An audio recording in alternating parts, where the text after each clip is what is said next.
Hola, cielo. Me acaban de llamar los de búsqueda y rescate del pueblo. Dicen que encontraron el salvavidas que le aventé a tu mamá cuando se cayó al agua. Carly Aylesworth tiene 28 años. Es la hija de Lynette Hooker, la mujer de Michigan que lleva desaparecida en las Bahamas más de una semana. Carly acaba de romper el silencio con una declaración pública, sumamente específica, meticulosamente armada, y cargada de una verdad que solo alguien de su círculo íntimo podría conocer. Sus palabras no solo siembran dudas sobre lo que realmente le ocurrió a su madre la noche del 4 de abril de 2026. Para muchos de los que han seguido este caso con lupa, su testimonio responde a una de las incógnitas más inquietantes de todo el misterio. Ella verbalizó lo que muchos sospechaban desde el primer segundo, que esto no fue un accidente, sino algo fríamente planeado. ¿Qué fue exactamente lo que dijo? ¿Y por qué ahora Carly pasó toda su vida observando a su padrastro desde las entrañas de esa familia? Por eso cada sílaba que puso bajo registro oficial tiene un peso demoledor. Sin embargo, hay otra versión que sigue circulando con fuerza y mucha insistencia. Todo gira en torno a una sola palabra: accidente. Según este relato, lo que se desencadenó aquel sábado, 4 de abril de 2026, en las aguas negras entre Hopetown y Elbow Cay, en las Islas Abaco, fue una tragedia náutica, y nada más que eso. Mar picado, un clima que empeoraba por momentos, y una mujer que resbala de una pequeña lancha. Esos son los detalles que dio el esposo. Él asegura que le lanzó un salvavidas que remó desesperado en la oscuridad durante horas, pero que la fuerza de la naturaleza le ganó la partida. Quienes defienden esta postura sostienen que Brian Hooker es simplemente un hombre roto, que vio cómo el océano le arrebataba a su esposa. Dicen que ha sido víctima de un juicio social despiadado, que no tiene sustento legal ni una sola prueba física que lo respalde. Argumentan que las entrevistas en televisión nacional, impulsadas por su hijastra, el arresto y los interrogatorios por un posible cargo de asesinato, sumados a la campaña de presión en redes sociales, solo han logrado añadir una segunda injusticia a una catástrofe que ya era insoportable. En la superficie del caso, hay detalles que, si uno los analiza de forma aislada, parecen darle algo de razón a esa versión de los hechos. El servicio de Fox Weather confirmó que los vientos en el área de Hopetown alcanzaban ráfagas de unos 26 nudos esa noche del 4 de abril. Un navegante que conocía personalmente a Brian y a Lynette se cruzó con ellos durante sus viajes por las Bahamas y habló con la prensa. Describió su pequeña embarcación de apenas 8 pies como un bote sin potencia e insuficiente para el oleaje de esa noche. La física era implacable. Con vientos de 26 nudos, la distancia entre dos personas en mar abierto se agranda más de 7 pies y medio cada segundo que pasa.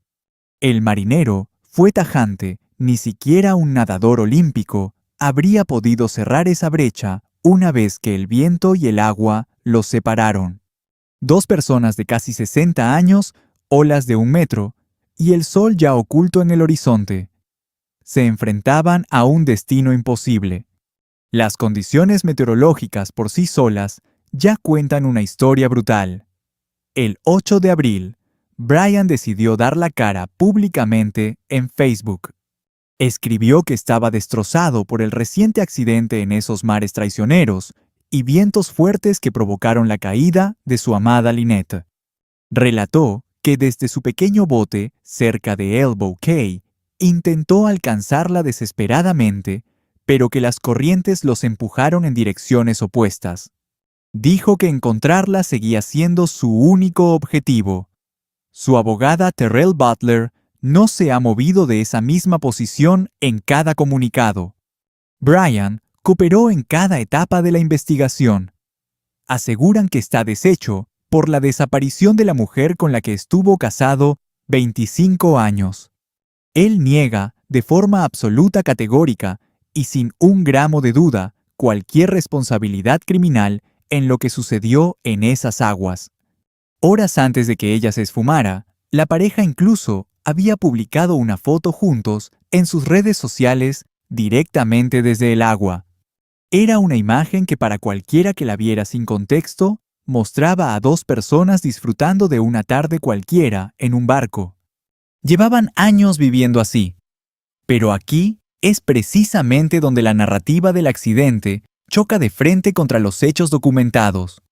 El abismo entre la versión del percance fortuito y la realidad que arroja la investigación es simplemente demasiado grande para ignorarlo. Las autoridades que llevan el caso no trataron a Brian Hooker como a un testigo que sufre una pérdida. Lo trataron como a un sospechoso. Lo arrestaron. La policía de las Bahamas se lo llevó bajo custodia el 8 de abril de 2026, 4 días después de que Lynette cayera al mar. Para ese momento, ya lo habían interrogado 2 veces. Primero como alguien que podía ayudar a localizarla y luego como un simple testigo. El arresto ocurrió en su tercer encuentro con los detectives. El comisionado Edward Dames confirmó ante los medios que Brian estaba detenido. Declararon que el interrogatorio adicional se basaba en ciertas causas probables, pero lo que ocurrió dentro de esa sala es lo que cuenta la historia. Sucedió en la estación central de policía en Gran Bahama y dejó muy claro cómo las autoridades bahameñas estaban interpretando la situación. Su propia defensora, Terrell Butler, confirmó a la cadena NBC que los investigadores estuvieron bombardeando a Brian con preguntas por más de 3 horas. Lo cuestionaron específicamente por haber causado un daño físico que resultó en la muerte de su esposa buscando evidencias de un crimen. El equipo legal insiste en que no hay pruebas que sostengan tales acusaciones, pero la policía sigue rastreando cada pista que aparece. Terrell Butler sostiene firmemente que la investigación no les ha notificado sobre ninguna evidencia real que apunte a un acto premeditado. La familia y la comunidad siguen divididas mientras el misterio de lo que pasó aquel 4 de abril continúa acechando a las Islas Abaco. Se le señaló por causar el daño que provocó su muerte, pero hasta ahora la defensa repite que no hay pruebas, o que al menos no se las han mostrado. Ella no esquivó ese enfoque, lo reconoció de frente. Según sus palabras, la policía no buscaba un accidente ni una negligencia. Iban tras algo mucho más oscuro, un posible cargo de asesinato. Sí, asesinato. Esa fue la palabra exacta que usó su propio abogado defensor al relatar lo que se le cuestionó entre esas 4 paredes de la comisaría. Hay una brecha enorme entre la historia del accidente que circula afuera y la realidad criminal que se gestaba en esa oficina. Ahí reside la verdadera tensión. Aunque Brian Hooker no ha sido acusado formalmente, un detalle que no podemos olvidar en ningún momento de este análisis, las instituciones que investigan el caso no estaban viendo lo ocurrido el 4 de abril como una simple tragedia climática. La Guardia Costera de los Estados Unidos abrió su propia investigación criminal moviéndose en las sombras de forma paralela a la de las Bahamas. La tarde del arresto de Brian, cerca de las 6:30 de la tarde, una lancha de la Policía Real de las Bahamas se acercó al velero Soulmate. La embarcación de la pareja descansaba anclada entre 2 islotes no muy lejos de Marsh Harbor. Vieron a los oficiales asegurar objetos a los costados del barco y asomarse por las ventanas de la cabina antes de retirarse del lugar. Lo que encontraron ahí dentro, si es que hallaron algo, sigue siendo un secreto guardado bajo llave que no se ha revelado al público. Este es un detalle que sinceramente la prensa no ha analizado con la profundidad que merece. Mientras escoltaban a Brian hacia el Soulmate para esa inspección esposado y bajo un mar picado, el mismo Brian cayó por la borda de la lancha policial. Los oficiales lo sacaron del agua de inmediato. Su abogada confirmó que sufrió una lesión evidente en la rodilla por la caída y exigió atención médica para él. La ironía de aquel instante fue demoledora. Brian Hooker cayendo al agua justo en medio de su propio arresto. Sucedió en las mismas aguas donde, según él, su esposa desapareció. Un accidente que nadie que siga de cerca el caso ha ignorado. Ese mismo día, los investigadores de la Guardia Costera interrogaron formalmente a Carly Allsworth durante 2 horas enteras. Iba con su abogado, Ron Marienfeld, quien luego admitió que al saber que la Guardia Costera estaba involucrada, sintieron un alivio real sobre el rumbo de todo. 2 países, 2 jurisdicciones, 2 investigaciones criminales, ambas instituciones trabajando al mismo tiempo de forma independiente. Esa no es la respuesta que das ante un simple percance en el mar. Brian estuvo detenido 5 días. Su defensa no dejó de repetir que no había pruebas para sostener ningún cargo en su contra. Las autoridades tenían hasta el lunes 13 de abril de 2026 por la tarde para acusarlo o dejarlo en libertad. Son cosas que pasan. ¿Cuándo sería lo más pronto que veríamos a Hooker en una corte buscando su libertad? «El lunes», respondió ella. «¿El lunes? ¿Esa es la fecha más cercana posible?» Al cumplirse el plazo, el Departamento de la Fiscalía, en las Bahamas, recomendó no presentar cargos por ahora. Usaron el lenguaje técnico habitual, por el momento, a la espera de los resultados de futuras investigaciones. Brian salió caminando de la comisaría.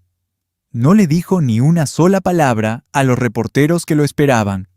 Su abogada lo describió como alguien muy afectado emocionalmente y dijo que necesitaba tiempo para recuperarse de esa horrible experiencia.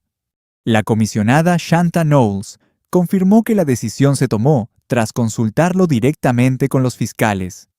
Fue muy clara al decir que Brian Hooker sigue siendo un sospechoso oficial en una investigación que permanece activa. 3 palabras pesan más que todo el discurso de su defensa en esa puerta por el momento.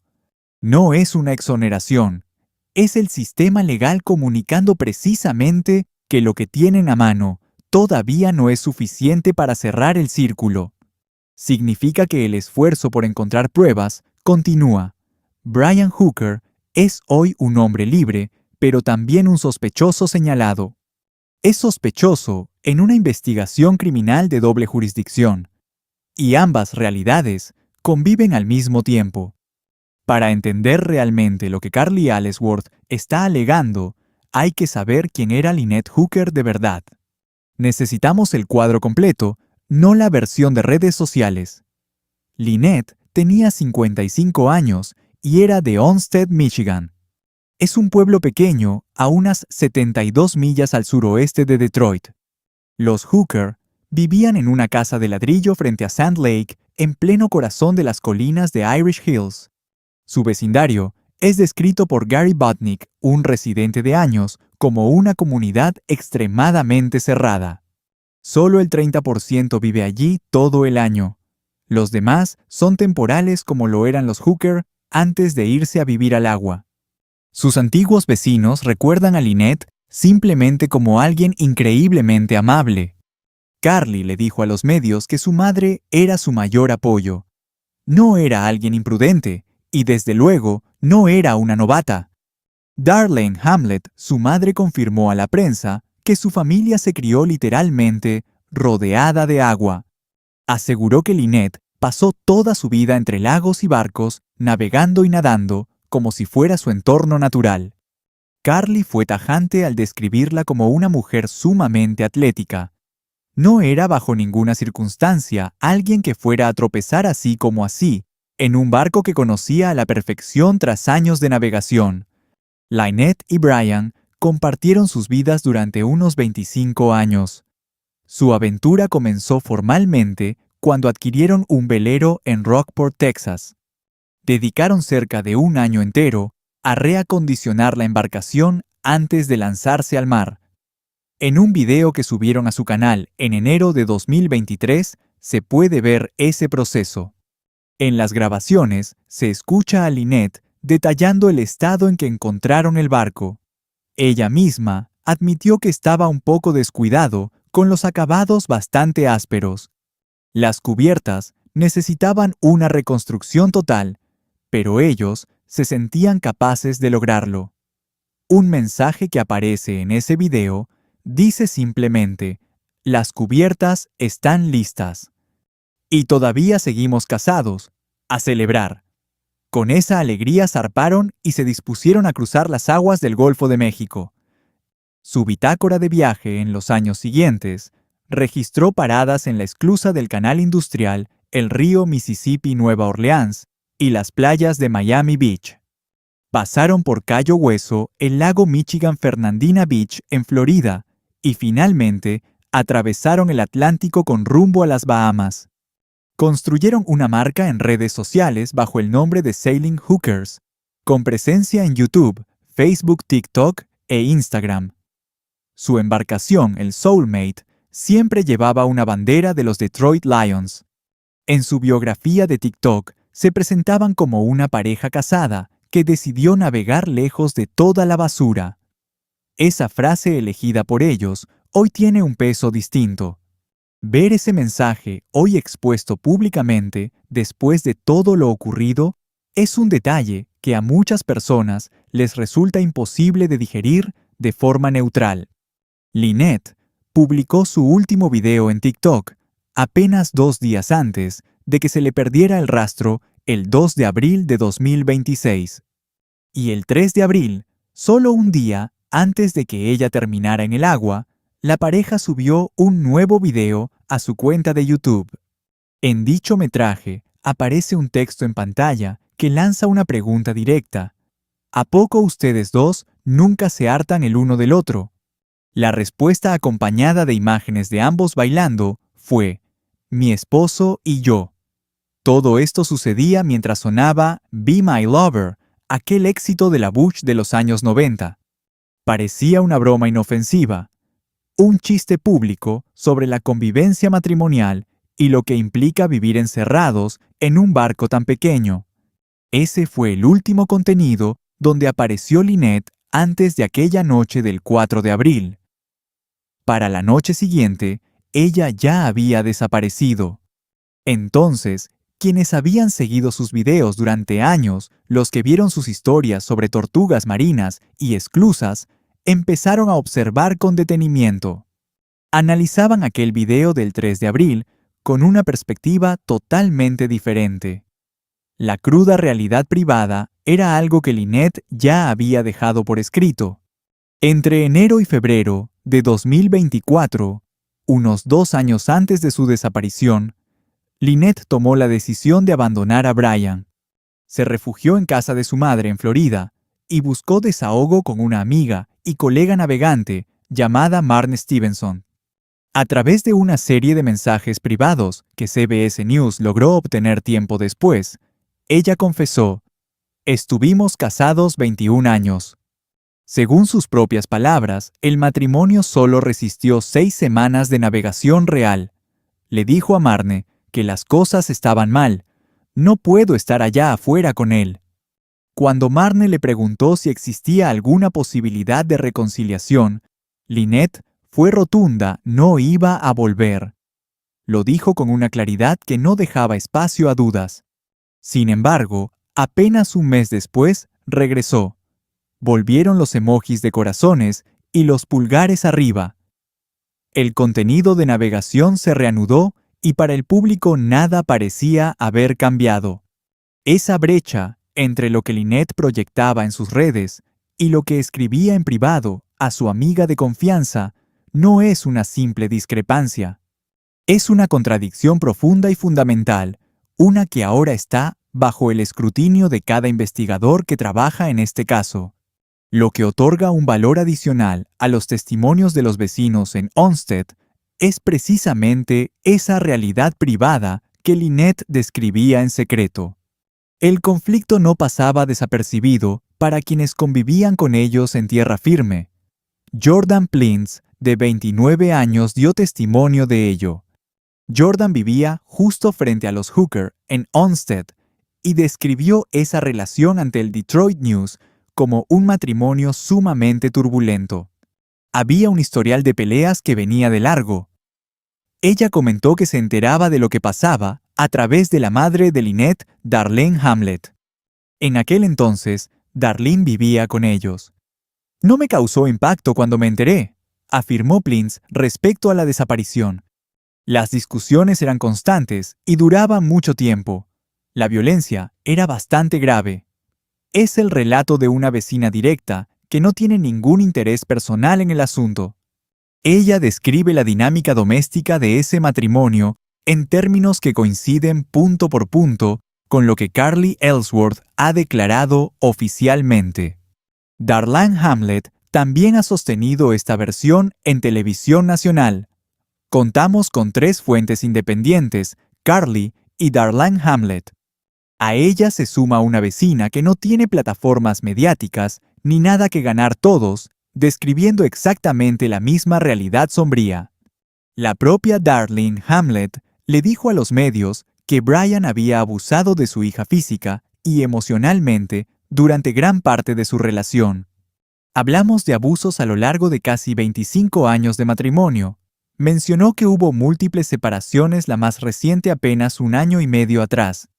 Una vez que Lynette se esfumó, Hamlet no se quedó esperando en casa. Se fue hasta Miami para hablar personalmente con la Embajada de las Bahamas. También se puso en contacto con la Guardia Costera de los Estados Unidos. Ella misma emprendió su propia labor de investigación. Se dedicó a recopilar años de mensajes de texto privados con Lynette y a revisar minuciosamente cada publicación en redes sociales. Rastreó patrones de ubicación y conducta, entregando cada pista encontrada a los investigadores para que pudieran trabajar con ellas. Ante la pregunta de un periodista sobre si alguna vez temió por la seguridad de Lynette al estar sola en el mar con Brian Darlene, fue directa. Se quedó mirando fijamente al reportero y soltó una pregunta. ¿Me estás hablando en serio? Cuando le insistieron sobre si le preocupaba que Lynette estuviera en medio del océano con Brian Darlene Hamlet, simplemente respondió, ¿acaso es una broma? Vivía con un miedo constante. Pasaba en cada despedida. No era algo ocasional ni por tensión. Cada bendito día su hija zarpaba en ese bote. La propia madre de Lynette le temía. Ese temor fue una constante mientras Lynette vivió, y era evidente en Michigan, mucho antes del 4 de abril de 2026. Ahora, hablemos de la llamada, porque antes de cuestionar lo físico sobre el bote auxiliar, antes de cualquier dato que Carly revelara después, lo que escuchó en la voz de Brian al llamarla fue lo que despertó su sospecha. Lynette estaba desaparecida desde cerca de las 7:30 del sábado. Brian llegó al astillero de Marsh Harbor y reportó la desaparición a eso de las 4 de la mañana del domingo. El operativo inició. La policía de las Bahamas se movilizó. La Asociación de Rescate envió botes. Los drones despegaron. Los equipos rastrearon la zona de Elbow Cay por 6 horas el domingo, sin hallar absolutamente nada. Para el martes el plan pasó de búsqueda y rescate a recuperación. Durante todo ese tiempo, mañana y tarde de domingo, Carly Ellsworth no supo nada de su padrastro. Ni una llamada, ni un mensaje de voz, ni un mísero texto. Él la contactó el domingo por la noche, tipo 8 u 8:30, casi 24 horas después de que Lynette cayera al agua. Carly contó a CNN cómo fue esa charla. Él dio la noticia. Según ella, fue pragmático. Ella estaba en shock y casi ni habló. Pero él colgó muy rápido. Y hoy volvió a llamarme, pero la verdad es que no quise atender el teléfono. Dejó un mensaje diciendo que hallaron el flotador y soltó un «Oye, tu mamá está desaparecida». No sabemos dónde está. Se perdió desde anoche, pero iremos pronto por allá para verte. Ella sintió que le soltaban una bomba. Apenas procesaba las palabras cuando él siguió hablando y de repente la llamada terminó. Luego dijo a Today Show que su padrastro sonaba monótono y relajado al contarle lo sucedido. Y esas no son interpretaciones de Carly sobre sus sentimientos. Son las palabras exactas que ella eligió y repitió en varios medios al describir cómo se escuchaba esa llamada. Monótono, relajado, sin dudar, sin quebrarse. La voz de alguien entregando información que ya tenía más que procesada. Brian también le dejó un mensaje el martes siguiente, a la desaparición 2 días después de su llamada del domingo. Empieza con un «Hola, cariño. Me llamaron los de rescate de Hopetown y hallaron el flotador que le lancé a mamá cuando se cayó por la borda. Aún no la encuentran, pero ahora pueden enfocarse en un área más pequeña, y hoy siguen allá afuera buscando. Solo quería avisarte y que sepas que te quiero. Hablamos luego. Adiós». Le informaba que el rescate de Hopetown ubicó el dispositivo de flotación que él dijo haberle lanzado a Lynette al caer. La grabación compartida con CNN empieza con ese «Hola, cariño.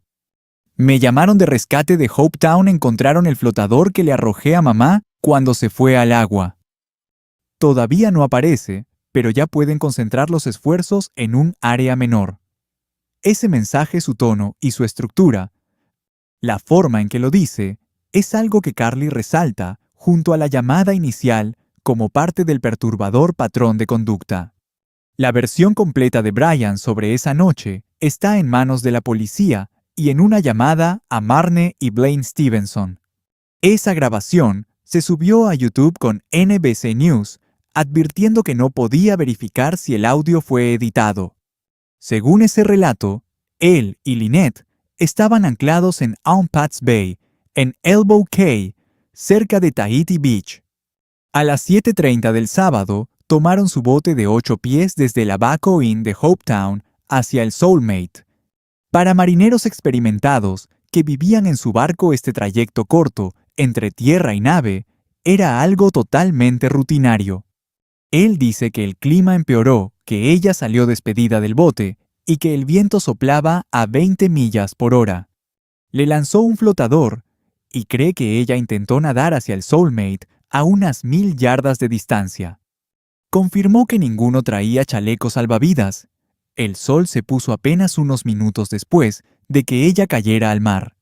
Describió lo que siguió como una cadena de fallas, un remo roto, problemas con el ancla y bengalas que nadie respondió.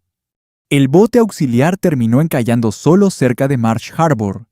Brian caminó entre la maleza hasta el astillero y reportó la desaparición de Lynette cerca de las 4 de la mañana.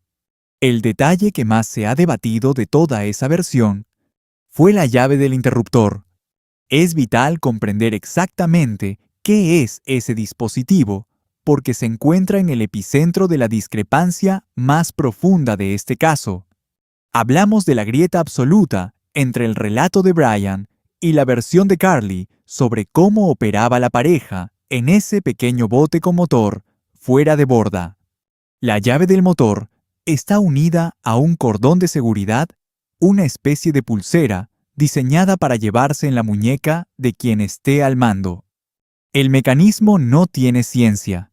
Si el conductor cae al agua, el cordón se desprende del motor y la máquina se apaga de golpe, al instante. De este modo, la embarcación se detiene en lugar de alejarse de la persona que acaba de caer. Existe específicamente para proteger al piloto.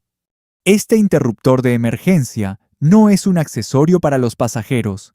Es por definición una herramienta de seguridad para el conductor. La policía confirmó un dato perturbador. Lynette llevaba puesto ese cordón cuando cayó al agua y al soltarse el motor se detuvo. La reacción de Carly ante este detalle ha sido firme desde su primera aparición pública. No entiendo por qué ella tenía las llaves. Ella nunca manejaba el bote. Siempre era Brian. Por eso, según le dijo a Fox News, la historia simplemente no encaja ahora mismo. Carly no ha modificado su postura en ninguna entrevista posterior. Sin embargo, un amigo navegante de la pareja ofreció una explicación distinta. Con mal tiempo, a veces la persona más ligera opera el motor mientras la más pesada se posiciona para dar equilibrio y estabilidad. Ese balance se busca en el centro. Puede que Lynette estuviera al mando precisamente porque las condiciones de esa noche lo requerían. Él lo dijo sin rodeos. Tenía la llave porque ella estaba manejando.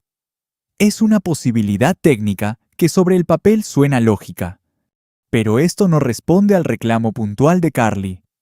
Ella no está hablando de convenciones náuticas generales o de manuales de navegación. Se refiere a lo que vio con sus propios ojos durante años observando a esta pareja específica manejar esta embarcación en particular. Ella asegura que siempre era Brian quien estaba tras ese motor. Si eso es cierto, que el cordón apareciera en la muñeca de Lynette, es una anomalía absoluta. Es una inconsistencia en un relato que aún no se ha resuelto públicamente. Pero más allá de la llave, Carly planteó dudas físicas inquietantes. Hizo preguntas sobre los sucesos de esa noche que la investigación tarde o temprano tendrá que explicar de forma coherente. Le dijo a CNN que no procesaba por qué Brian se alejó remando del lugar donde cayó Lynette, en vez de simplemente soltar el ancla. ¿Por qué no echar el ancla y buscarla ahí mismo? ¿Por qué remar en la dirección opuesta? Simplemente no tiene sentido. ¿Por qué no se detuvo, tiró el ancla y la buscó?, cuestionó Carly. Es la pregunta que carcome a la hija de Lynette. Mapas que Brian compartió con los Stevenson, obtenidos por CBS News, sitúan la última posición conocida de Lynette en aguas de menos de 10 pies de profundidad. Y eso era en marea alta. Para una nadadora de toda la vida y marinera experta, el agua poco profunda cerca de la costa ofrece otras probabilidades. Las chances de sobrevivir ahí son muy distintas a las del océano abierto. Entonces, ¿por qué nunca la encontraron? Esa pregunta sigue flotando. No apareció cerca de donde supuestamente cayó. Además, existe la confirmación de que ninguno de los dos llevaba puesto un chaleco salvavidas. Eran dos navegantes de alta mar con 3 años de experiencia reciente metidos en un bote de 8 pies justo al atardecer. Se enfrentaban a ráfagas de 26 nudos. Es una decisión que los marineros experimentados a veces toman pero que suele traer consecuencias graves. Esa elección se suma al resto del relato de Brian, uno que no termina de cerrar. Pero antes de llegar a lo que Carly finalmente declaró, esa frase que es el núcleo de este video, es necesario analizar con honestidad a las voces que cuestionan la versión de ella. No todos hablan desde la mala fe. Algunos de sus puntos, de hecho, merecen ser escuchados con detenimiento y objetividad. El informe policial de 2015 en Kentwood, Michigan, ha sido citado por los defensores de Brian como una prueba clave. Es la evidencia de que ese matrimonio era complicado para ambos lados. Según el documento, los dos se acusaron mutuamente esa noche. Se denunciaron por agresión. Brian estaba ebrio y le sangraba la nariz. El escenario era, por decirlo menos, caótico. Les dijo a los oficiales que Lynette lo había golpeado varias veces en el rostro. También aseguró que ella estaba borracha. Al final fue Lynette quien terminó arrestada por cargos de agresión y lesiones. Pasó la noche entera en una celda. Más tarde, se negó la orden judicial por falta de pruebas sobre quién inició la pelea. No hubo cargos formales para ninguno. Los partidarios de Brian dicen que la narrativa pública simplificó una dinámica tóxica mutua en una historia plana de depredador y víctima. Insisten en que en el único incidente documentado con la policía, el que tenía la cara ensangrentada, era Brian Hooker. Ese argumento analizado solo por lo que pasó esa noche de 2015 tiene una base real, y hay que exponerlo con honestidad. Algunos defensores de Brian han ido más allá cuestionando si Carly es siquiera una narradora confiable en todo este drama. Sugieren que su campaña mediática nace de viejos rencores y no de una preocupación real. Se preguntan qué hace la hijastra en todos los canales. Mientras tanto, el cuerpo de su madre sigue perdido en el mar. Steve Hansen, el novio de Carly, dio su propia valoración al Detroit News. No esperamos que le pongan cargos a menos que encuentren sangre en el bote su cuerpo o alguna prueba contundente de ese tipo. Según él, Solo quieren presionar a Brian hasta que aparezca algo que lo incrimine de verdad. Pero ojo, eso no es una defensa para Brian, ni mucho menos. Esa es la declaración de alguien cercano a Carly, un reflejo de esa incertidumbre inicial sobre a dónde nos llevarían las pruebas. Es un reconocimiento honesto de que tener una teoría no equivale a tener pruebas y revela algo crucial sobre el entorno de Carly. No han fingido una certeza que no poseen. Lo que han hecho es exigir con firmeza una investigación real. Existe una gran diferencia cuando se cuestiona la credibilidad de Carly. Para empezar, no hay registros públicos de antecedentes criminales, ni un historial de salud mental o motivos personales verificables que invaliden formalmente su relato en los informes de este caso. Su testimonio ha sido sólido y constante en Fox News, CNN, NBC News, en el Today Show Good Morning America y en cada plataforma donde ha tenido oportunidad de alzar la voz. Fue interrogada formalmente por la Guardia Costera durante 2 horas completas y ha mantenido representación legal desde el primer momento. Nada de lo que ha declarado en sus apariciones públicas ha sido desmentido por las pruebas que existen en el registro oficial. Los intentos por desprestigiarla han sido ataques personales a su carácter, no evidencias de que sus palabras sean fabricadas o falsas. Tomemos a la vecina Jordan Plintz, de 29 años, quien vivía frente a los Hooker en Olmsted y no ganaba absolutamente nada al declarar ante el Detroit News. Ella no describió lo que presenció en ese vecindario como una simple relación difícil o una dinámica volátil. Dijo que la violencia era bastante grave. Es el testimonio de alguien que observó ese matrimonio años antes de esta tragedia. Describía lo que veía de forma independiente, en términos que encajan perfectamente con lo dicho por Carly y Darlene Hamlet. 3 personas distintas, una hija, una madre y una vecina, ofreciendo relatos coherentes sobre la misma realidad oscura, sin haberse puesto de acuerdo para coordinar sus declaraciones públicas. Carly le dijo a Fox News: "Existe un historial de él asfixiándola y amenazándola con lanzarla por la borda. Que esto esté pasando ahora la hace creer que hay más fondo. Un historial de asfixia y de amenazas específicas contra Lynette. No era una amenaza vaga de daño físico, sino esa acción exacta en ese contexto preciso de un bote al agua. Y ahora Lynette Hooker ha caído por la borda de un bote hacia el agua". Carly mencionó esa amenaza específica desde sus primeras apariciones, mucho antes del arresto, antes de que se hablara de asesinato y antes de que los detalles de la investigación fueran públicos. Lo sostuvo siempre. Conectó el pasado con el presente desde su primera entrevista. No estaba armando una historia después de los hechos para encajar conclusiones. Describía una historia que, según ella, conocía hace años. En 2006, Brian Hooker enfrentó cargos por abuso infantil en Michigan. Un jurado lo declaró inocente, y ese resultado legal permanece como el registro definitivo. Sin embargo, Carly habló ante las cámaras de Fox sobre lo que ella misma presenció. "Lo he visto asfixiar a una de sus hijas antes, y tuvimos que ir a juicio por eso. Solo repite patrones". Ella estuvo presente en esa familia durante todo el proceso. Vio cómo el sistema judicial manejaba el caso. Ahora ha trazado un vínculo directo entre esa experiencia y lo que cree que le ocurrió a su madre en abril de 2026. La absolución es el hecho legal. Lo que Carly vio es su testimonio personal. Ambos existen a la vez, y ambos alimentan el patrón que ella ha venido exponiendo desde su primera entrevista.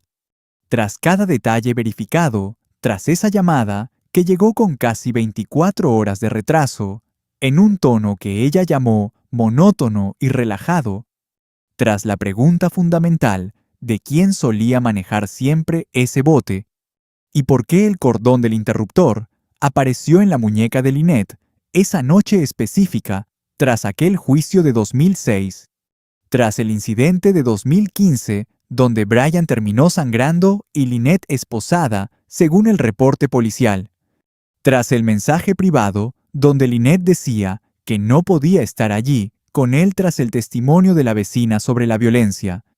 Tras escuchar a Darlene Hamlet confesar que temía cada día que su hija zarpaba, Carly Ellsworth se sentó con NBC News y dijo aquello hacia lo que se había encaminado en cada entrevista previa. Le preguntaron directamente si consideraba que lo ocurrido con su madre había sido un accidente.